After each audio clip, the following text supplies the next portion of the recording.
오늘 마가복음 1장 1절에 보면 하나님의 아들 예수 그리스도의 복음의 시작이라 라고 하면서 마가복음이 시작이 됩니다. 마가복음에서 예수를 하나님의 아들이라고 합니다. 그리고 이 예수를 그리스도라고 합니다. 그래서 예수님, 이 땅에 오셔서 구체적인 삶을 사셨던 인간 예수님, 십자가를 지시고 그리고 고난을 받으셨던 그 예수님이 바로 하나님의 아들이요 그리스도라고 선포를 하면서 마가복음 1장 1절이 시작되고 있는 것입니다. 그러면서 예수님이 바로 복음이라는 것이에요. 예수님이 바로 이 복음이라는 것이에요. 복음은 말 그대로 해석을 하게 되면 기쁜 소식. 그래서 이 복음이라고 쓰여진 이 단어는 그 당시 헬라어는 전쟁에서 승리했을 때 승전의 소식을 복음 이렇게 설명을 하고 그때 이 단어를 사용했던 것입니다. 옛날에는 전쟁이 국가의 존재를 결정하는 중요한 사건이었어요. 전쟁이 터지게 되면 남편도 전쟁터 나가고 아들도 전쟁터 나가고, 그래서 후방에 있는 모든 가족들은 우리 남편이 안전해야 되는데 우리 아들이 죽지 말아야 되는데, 그래서 전쟁터에서 기쁜 소식이 들려오기만을 안타까운 마음으로 기다리게 됩니다. 마침내 전쟁터에서 들려오는 소식이 전쟁에서 승리했다는 소식이에요. 그리고 아들도 살아있고 남편도 살아있다는 소식을 듣게 됩니다. 그래서 이 소식을 기쁜 소식, 복음 이렇게 사용했던 것이고, 오늘 여기에 쓰여졌던 이 복음이라는 헬라어가 예수님을 가리킬 때 마가는 이 단어를 사용하게 된 것이었어요. 그래서 예수님이 바로 복음 중에 복음이요, 마치 전쟁터에서 승리하고 돌아왔을 때 그 기쁜 소식과 같은 소식이 바로 예수님에 대한 소식임을 선포하며 마가복음이 시작되고 있는 것입니다.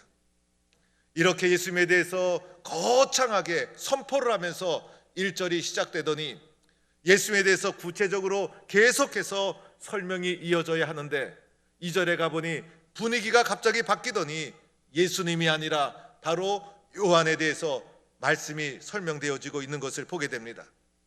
그래서 2절부터는 예수님이 1절에 선포되더니 2절에서는 요한이 등장해서 요한에 대한 말씀이 계속 나오게 됩니다. 요한은 도대체 누구일까? 오늘 2절 말씀해 보니 요한은 이사야 예언자가 이미 예언한 바로 그분이라는 것입니다.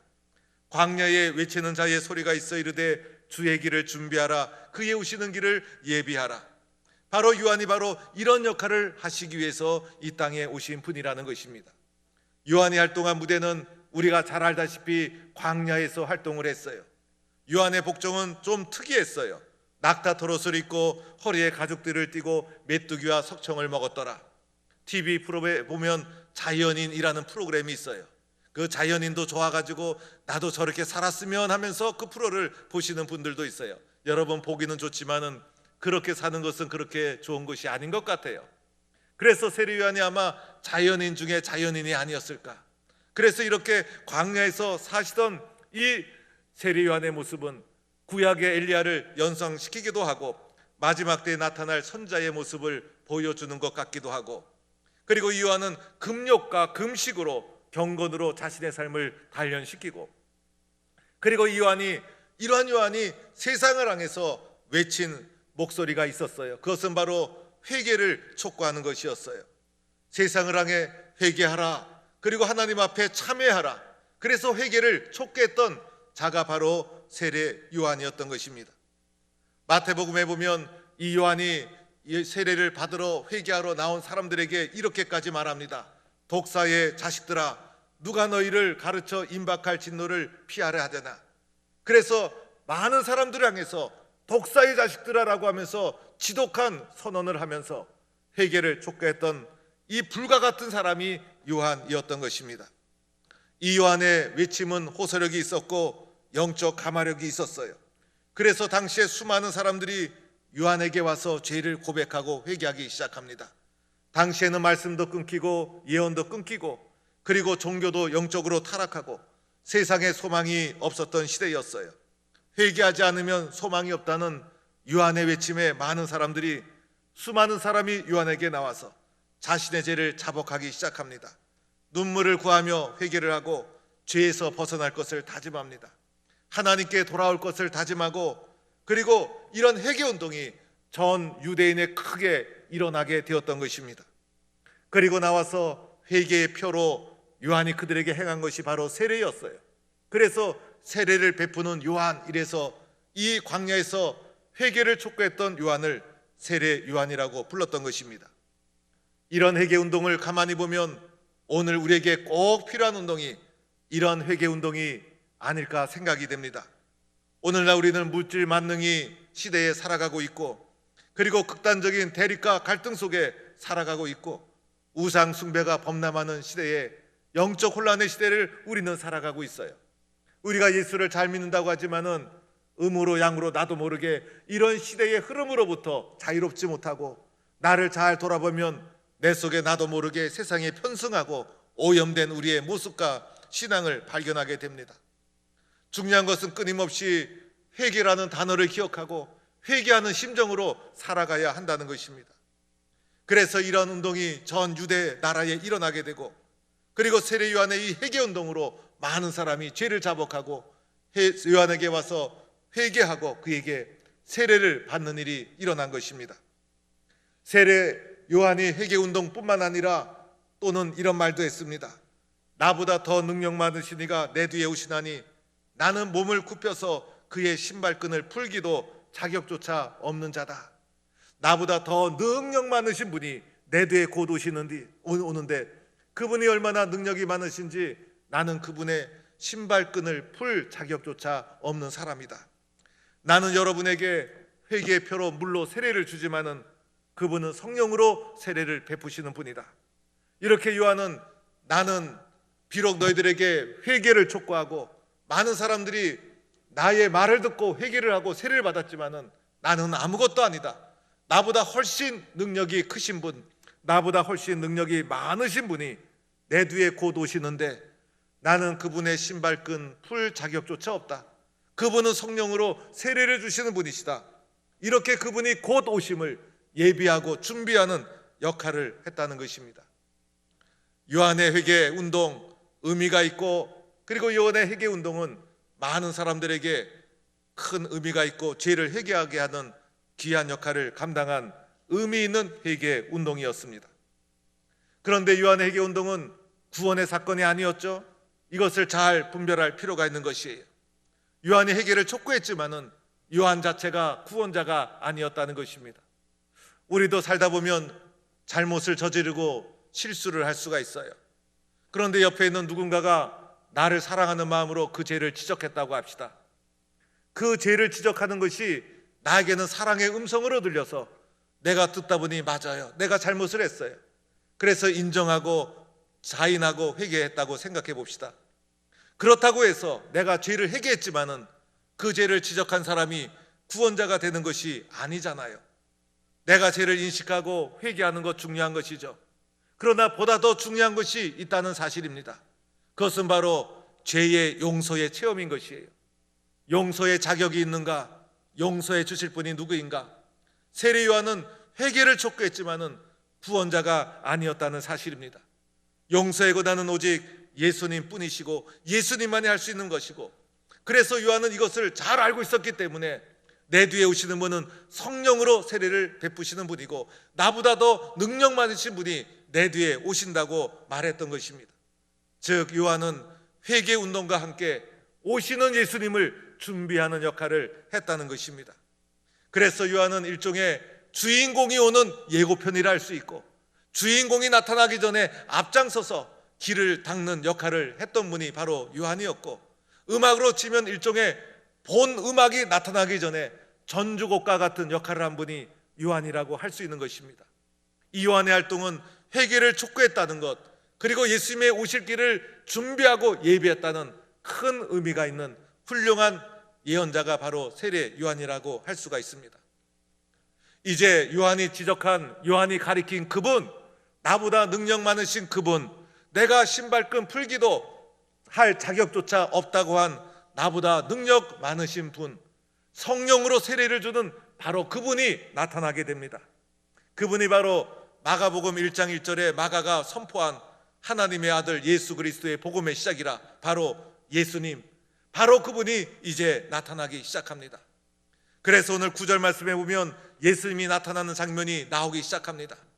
예수님이 갈릴리 나사렛에서 요한에게로 나옵니다. 예수님이 요한에게 나왔다는 사실이에요. 요한이 예수님을 찾아간 것이 아니라 예수님이 요한을 찾아온 것입니다. 그리고 요한을 찾아온 예수님, 깜짝 놀랄 만한 행동을 하십니다. 바로 9절 말씀에 나오죠. 요한에게 세례를 받으시더라. 요한에게 세례를 받으시더라. 이것이 예수님이 행한 깜짝 놀랄 행동이요 사건이었던 것입니다. 오늘 이 장면을 보면서 우리는 예수님이 요한에게 세례 받으셨구나 이렇게 당연하게 읽고 넘어갈 수도 있어요. 그러나 상황을 잘 살펴보면 이 장면은 깜짝 놀랄 사건이고 매우 당황스러운 사건이 됩니다. 여러분, 이 사건이 이해가 됩니까? 요한이 뭐라고 했습니까? 나보다 능력 많으시니 성령으로 세례를 베푸시느니 내가 신발끈 풀기도 감당하지 못할 그 능력 많으신 분이 오시는데, 예수님이 찾아오셨을 때 요한은 도리어 예수님께 달려가 엎드려서 예수님 기도해 주세요. 그래서 예수님이 도리어 요한에게 세례를 베풀던지 예수님이 요한에게 안수를 하던지, 그래서 요한이 예수님께 엎드려야 되는 것이 당연한 장면이라고 생각이 됩니다. 요한에게 성령 세례를 예수님이 주어야지 도리어 예수님이 요한에게 물 세례를 받는 이 장면은 전체 흐름상 뭔가 잘 맞지 않고 우리로 하여금 예수가 하나님의 아들이요 그리스도라고 하는데 이걸 어떻게 이해해야 되는가 당황스러운 장면이라 할 수가 있는 것입니다. 요한의 회개 운동이 무엇이었습니까? 죄인들에게 죄를 자복하라는 것이었어요. 그래서 회개의 표로 죄인임을 인정하고 회개한 사람에게 행한 것이 세례가 아니었습니까? 예수님이 세례를 받았다는 것 무엇을 말해줍니까? 예수님 또한 죄를 고백하고 죄인의 입장에서 세례를 받으셨다는 것인데 이것을 어떻게 우리가 받아들여야 될까? 예수님이 하나님의 아들이시라고 1장 1절에 선포를 했는데 예수님이 하나님의 아들이심이 맞는가? 예수님이 그리스도이심이 맞는가? 예수님의 세례의 사건을 우리는 어떻게 이해해야만 되는가라는 문제를 가지게 된다는 것이에요. 예수님이 세례 받으신 사건은 이런 의미가 있다고 생각이 됩니다. 첫째는 예수님의 세례 받으심은 요한의 회개 운동을 지지하고 긍정하는 의미가 이 속에 담겨 있는 것입니다. 예수님도 요한에게 세례 받으시고 공생애를 시작하시면서 예수님의 첫 선포가 무엇이었습니까? 회개하라, 하나님 나라가 가까이 왔느니라 아니었습니까? 그래서 예수님은 요한의 회개 운동을 긍정하고 요한의 회개 운동을 지지했다는 것입니다. 무엇을 말합니까? 우리 모두는 회개해야 될 존재라는 것을 예수님이 말해주고 있는 것입니다. 죄 없는 사람이 어디 있겠어요? 우리 모두는 죄 아래서 신음하며 살아가는 이기적인 죄성을 가지고 있는 존재라는 것입니다. 회개 없이는 희망이 없는 것이고 회개 없이는 구원을 받을 수 없는 것입니다. 오늘 예수님은 요한의 이 불같은 회개운동, 이 강렬한 회개운동, 이 회개의 외침을 예수님이 적극적으로 지지하고 그리고 예수님이 이것을 긍정하고 있다는 의미가 이 속에 담겨 있는 것입니다. 여러분, 우리 한국 성도님들은요 회개하라 그러면 별로 좋아하질 않아요. 그래서 회개하라 이러면 아멘 하고 응답하는 분이 별로 없어요. 그런데 축복합니다 라면 아멘 하고 응답하는 것을 보게 됩니다. 그런데 진짜 축복은 회개를 통해서 주어지는 것이에요. 회개를 통해서 우리가 축복을 받는 거예요.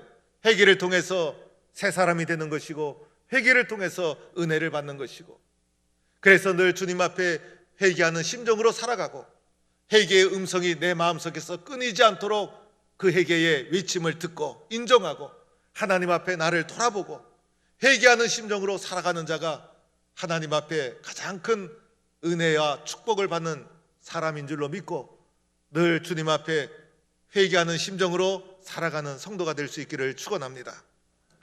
두 번째로는 예수님의 세례는 무슨 의미가 있을까? 겸손하게 완전히 낮아지신 예수님의 모습을 우리에게 보여주고 있는 것입니다. 예수님은 하나님의 아들로서 인간의 몸으로 성육신 하신 것이었어요. 그런데 성육신 하시고 더하여 더 낮아지셔서 완전한 인간으로 죄인의 입장에서 예수님은 요한이 베푸시는 세례를 받으시는 것입니다. 낮아지는 것은 쉬운 일이 아닙니다. 많은 사람들은 높아지기 위해서 몸부림치고 노력합니다. 그런데 예수님은 낮아지시고 낮아지셨어요.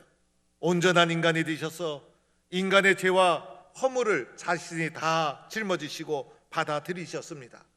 가장 낮은 곳에 낮추시고 낮으셨기 때문에 예수님은 나중에 십자가도 질 수가 있었고, 또한 예수님은 하늘의 미랄처럼 자신을 내어줄 수가 있었던 것입니다. 온전한 사람이 되어서 죄인의 입장에서 유한의 세례를 받아주신 것입니다. 그래서 죄인인 우리를 구원하실 수 있는 분이 되셨던 것입니다. 낮아져야 보이는 것이고, 낮아져야 함께 할 수 있는 것이고, 낮아져야 도울 수가 있는 것이에요. 그래서 예수님은 가장 낮아지셨다는 것이, 요한의 세례를 받으셨다는 이 표가 바로 가장 낮아지신 예수님의 모습을 우리에게 보여주고 있다는 것입니다. 우리도 예수님을 본받아 낮아지고 낮아질 때, 그때 비로소 희망이 보이는 것이고, 그때 바로 회복의 길이 열려지기 시작하는 것입니다. 마지막 세 번째, 예수님의 세례는 무슨 의미가 있는 것일까? 절대적인 순종을 보여주고 있는 것입니다. 하나님의 뜻에 절대적으로 순종하는 예수님의 모습, 내 욕심, 내 생각대로 사는 것이 아니라 하나님의 뜻이라면 저는 순종합니다. 그래서 그 순종의 모습을 세례를 통해 예수님께서는 우리에게 보여주시고 있는 것입니다. 세례 받으신 이후에 예수님의 모습, 늘 하나님의 뜻에 절대 순종하셨어요. 하나님이 가시라 그러면 가시고, 하나님이 하시는 대로 늘 하늘의 뜻을 이루어가는 예수님의 공생애였어요. 겟세마네 동산에서도 주여 내 뜻대로 마옵시고 아버지의 뜻대로 앞서서, 아버지의 뜻에 땀방울이 핏방울이 되도록 기도하시면서 절대 순종하셨어요. 절대 순종하셨기 때문에 십자가를 지고 우리의 죄를 고난과 고통 속에서 다 대속할 수가 있었던 것입니다. 오늘 세례 받으시는 모습 또한 온전한 절대적인 순종의 모습을 우리에게 보여주고 있는 것입니다. 예수님의 세례가 바로 이러한 의미가 담겨 있었던 것입니다. 예수님이 그냥 죄가 있으셔서 잘못이 있어서 요한에게 가서 세례 받으신 것이 아니라 하나님의 아들 그리스도 예수의 세례의 사건은 이런 의미가 담겨 있었던 것입니다. 예수님이 이렇게 절대적인 순종, 지극히 낮아지심, 이런 가운데 세례를 받으시게 되자 놀라운 사건이 일어나게 되죠. 하늘이 갈라졌다는 것입니다. 여기서 갈라졌다는 것은 예수님이 십자가를 졌을 때 휘장이 갈라졌다, 이 단어와 똑같은 단어가 사용된 것이 바로 하늘이 갈라졌다는 단어입니다. 성령이 비둘기처럼 내려왔습니다. 그리고 하늘로부터 너는 내 사랑하는 아들이라 내가 너를 기뻐하노라 음성을 듣게 됩니다. 예수님의 세례를 통해서 하나님의 아들 그리스도 되심을 인정받은 것이, 그리스도로서 하나님의 임명장을 받은 거예요. 예수님은 세례 전과 세례 후가 완전히 달라집니다. 세례 전에는 예수님이 갈릴리 나사렛에서 목수의 아들로 평범한 삶을 살으셨다면, 세례 후로는 그리스도의 사역을 감당해 나가게 되죠. 마치 오늘 세례 사건이 그리스도의 사역을 시작하는 하늘로부터의 임명장을 받는 순간이라고도 할 수가 있는 것입니다. 그리고 오늘 이 세례 사건은 예수님이 어떤 분인가를 보여주시는 거예요. 공개적으로 예수님이 어떤 분인가를 우리에게 밝혀주시는 거예요. 그래서 세례는 온전히 하나님께 순종하는 그리스도의 사역을 감당하는 공생애의 모습을 걸어가는 예수님의 계기가 되어지는 것입니다. 하늘로부터 인정받으시는 예수님의 모습을 우리에게 보여주는 것이 예수님의 세례 사건이라고 할 수가 있는 것입니다. 사랑하는 성도 여러분, 오늘날 세계가 얼마나 편리한지 몰라요. 저도 코로나 때문에 이렇게 온라인으로 성도들에게 예배를 보내게 되면서, 유튜브가 아니었으면, 온라인 구축되지 않았더라면 어떻게 되었을까? 이 온라인이 구축되지 않았더라면 이런 상황 속에서 예배를 어떻게 드릴 수 있었을까? 이게 온라인이 구축되고 이게 유튜브가 되어지고 성도들이 안방에서도 예배드리는 장면이 그대로 볼 수가 있는 참 발달된 편리한 시대에 우리가 살아가고 있다. 참 감사하다. 그래서 참 유튜브는 교회를 위해서 이때 만들어진 것이 아닌가라고 생각될 정도로 참 감사한 마음을 가지게 됩니다. 이제는 세상이 감출 수 있는 세상이 아니에요. 안방에서 일어나는 것도 이 소식을 통해서 금방 바깥으로 나갈 수 있고, 저 지구 끝에서 일어나는 일도 포항 땅에 앉아서도 다 볼 수가 있어요. 전 세계 뉴스를 시골에서도 컴퓨터를 통해 또는 뉴스를 통해 금방 알게 되는 지구촌이 아주 가까운 시대가 되었어요. 그래서 이런 도구를 잘 활용하면 소통도 잘하고 오해도 풀리고, 그죠? 다른 사람의 생각도 좀 더 자세히 경청할 수 있게 되고, 대화도 더 빈번하게 되고, 소통이 원활하게 되면서 야, 이제는 새 세상이 되겠구나. 왜냐하면 오해도 빨리 풀려지고 갈등도 이제 줄어들고, 그래서 서로가 평화롭고 또 대화하고 용서하고 좋은 세상, 서로가 마음을 합치는 좋은 세상이 이런 문명의 발전을 통해서 이룩할 수 있겠다라는 생각을 가지게 됩니다. 그런데 가만히 보니까 이렇게 좋은 결과가 나오는 것이 아니라 반대의 현상이 나타나고 있어요. 이 좋은 소통의 도구를 가지고 소통하기보다도 자기 주장을 강력하게 하고 자기 생각을 장력하게 하고, 그리고 도리어 이것을 통해서 서로의 소통을 막아버리는 역기능이 일어나게 되더라는 것입니다. 그래서 사람들은 자기가 좋아하는 말만 퍼뜨리고 자기가 좋아하는 얘기만 듣고 자기가 좋아하는 것만 듣는 세상이 되어버리고 말았어요. 이것이 과거보다 더 아주 심각하게 벌어지고 말았어요. 그래서 이 소통의 도구가 사람과 사람을 소통하고 그리고 화해하는 도구로 쓰여지기보다도 이런 문명의 이기를 사용하는 사람이 문제예요. 그래서 도리어 더 갈등이 증폭되고 혼란이 커지고 서로가 배척하는 그런 문명의 흐름 속에 우리가 들어가 버리고 말았다는 것입니다. 확실히 도구가 문제가 아니라 그것을 사용하는 사람의 문제인 것이고, 이런 현상을 보면서 인간은 확실히 자기 중심적인 이기적이고 교만한 존재라는 것을 다시 한번 확인하게 됩니다. 사람이 문제라는 것입니다. 사랑하는 성도 여러분, 이런 문제와 혼란의 와중에 우리는 어떻게 해야 될까? 우리는 겸손히 하나님의 아들 예수 그리스도를 바라봐야 합니다. 내 중심이 아니라 예수님 중심으로 살아갈 것을 다짐해야 합니다. 이것이 나를 살리고 세상을 구원하는 복음이 되기 때문인 것입니다. 오늘 예수님은 공생애를 시작하시면서 세례를 받으시면서 공생애를 시작합니다. 이 세례를 받으시던 예수님의 장면에서부터 보면 예수님은 지극히 자신을 낮추었어요. 자신의 생각과 세상의 욕심을 추구하는 것이 아니라 하나님의 뜻에 완전히 순종하시면서 공생애의 사역을 시작하시는 예수님의 겸손히 낮아지시고 하나님의 뜻에 절대적으로 순종하는 예수님의 모습을 보게 됩니다. 이때 하늘이 열리고 성령이 비둘기처럼 임하고, 그리고 하늘의 음성이 들려지는 놀라운 사건이 일어나게 된 것이죠. 우리는 오늘 이러한 예수님의 마음과 예수님의 정신을 가슴에 품고 살아야 합니다. 나의 이기적인 욕심을 추구하는 것이 아니라 예수님을 바라보며 겸손히 낮아지고 하나님의 뜻이라면 절대 순종하고, 이런 예수님을 평생 가슴에 품고 살아야 되는 것입니다. 예수님을 평생 예배하며 살아야 합니다. 예수님 중심으로 평생 살아갈 것을 다짐해야 합니다. 그때 비로소 우리는 회복의 길이 열리는 것이고, 그때 비로소 세상은 구원을 받을 수 있는 것이고 세상은 희망이 있어지게 되는 것입니다. 오늘도 예수님이 세례받으신 오늘 이 주일을 전통적으로는 예수님의 수세주일이라고 해서 교회는 소중하게 지키기도 했어요. 우리도 예수님이 세례받으신 이날부터 나는 진짜 그리스도인으로 예수님을 가슴에 품고 살아간다라는 믿음과 마음을 가지고 오직 예수님 바라보며 예수님을 본받아 살아가는 성도가 되기를 주의 이름으로 간절히 축원합니다.